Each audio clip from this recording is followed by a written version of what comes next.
the blur behind everything. Most believers know the stories of the Bible. They know the miracles, the parables, the heroes, the failures. But something deeper is happening beneath the surface of those stories. Something almost no one is taught to see. The Bible becomes a blur when we do not distinguish the covenants God is working through. A blur between Israel and the body. A blur between prophecy and mystery. A blur between law and grace. A blur between earthly promises and heavenly identity.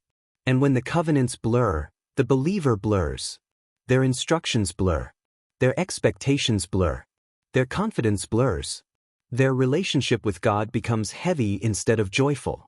Not because they don't love Jesus, but because they were never shown the difference. And this blur doesn't just live in theology. It shows up in real life.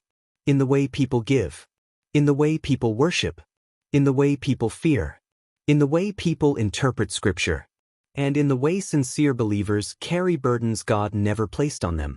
So before we retell any story, we need to clear the blur.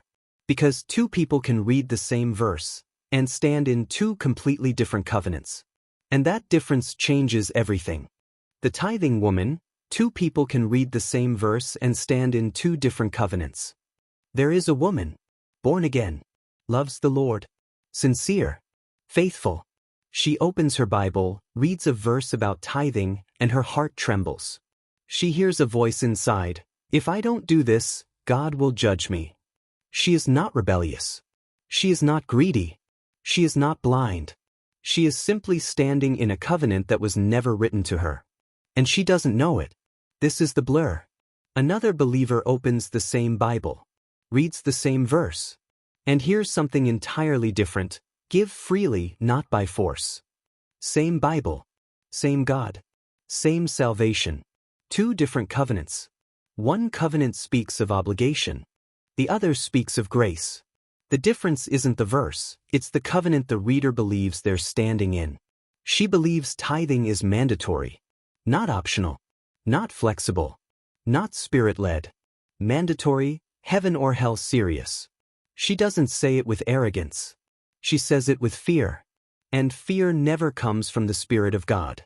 Fear comes from standing in the wrong covenant. Fear comes from mixing what God separated. Fear comes from the blur.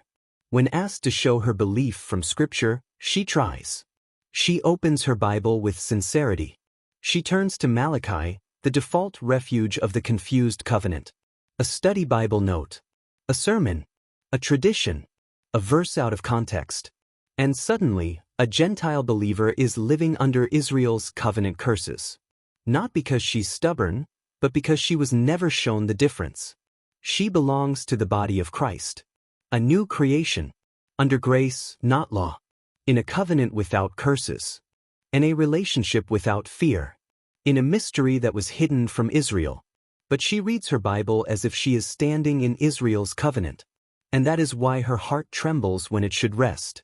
The problem is not tithing. The problem is the threat attached to it.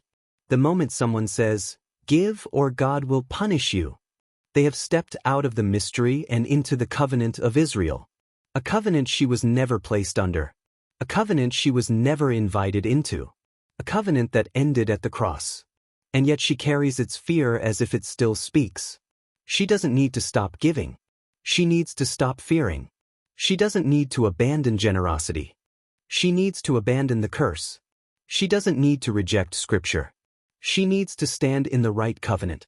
Because giving is beautiful when it flows from grace. Giving is worship when it flows from freedom. Giving is joy when it flows from the Spirit. But giving becomes bondage the moment hell enters the equation. She is not the problem. Her heart is not the problem.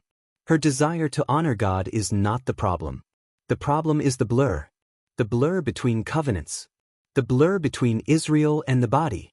The blur between obligation and grace. The blur between fear and freedom. And until the covenants are separated, the fear will remain. Two people can read the same verse.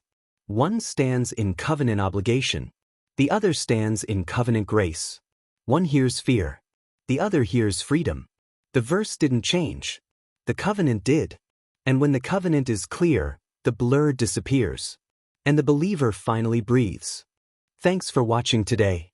If this brought clarity or lifted something heavy off your heart, I'm grateful. These teachings are here to help the blur fade, one covenant at a time. If you'd like to stay connected as we continue this journey, please subscribe. And if you want to be notified when the next teaching releases, tap the bell. It helps you stay close as we walk through the scriptures together.